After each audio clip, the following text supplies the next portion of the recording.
మహబూబాబాద్ జిల్లా నరసింహులపేట మండలం పెద్దనాగారం స్టేజి సమీపంలో రోడ్డు ప్రమాదం జరిగింది. 17 మంది మహిళా కూలీలతో వెళ్తున్న ఆటోను లారీ ఢీకొట్టింది. ఈ ప్రమాదంలో 13 మంది గాయపడ్డారు. గాయపడ్డ వారిలో 5గురి పరిస్థితి విషమంగా ఉంది. బాధితులు తొర్రూరు మండలం చెర్లపాలెం గ్రామానికి చెందినవారు. మిర్చి తోట ఏరడానికి బంగ్లా వైపు వెళుతుండగా ప్రమాదం జరిగింది.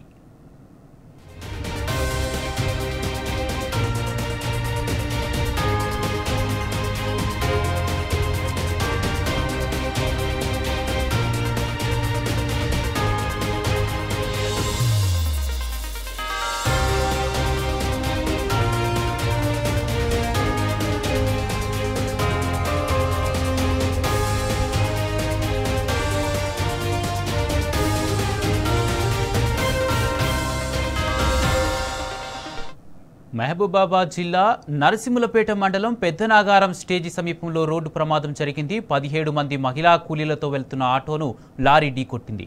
ఈ ప్రమాదంలో 13 మంది గాయపడ్డారు. గాయపడ్డ వారిలో 5గురి పరిస్థితి విషమంగా ఉంది. బాధితులు తొర్రూరు మండలం చెర్లపాలెం గ్రామానికి చెందినవారు. మిర్చి తోట ఏరడానికి బంగ్లా వైపు వెళ్తుండగా ప్రమాదం జరిగింది.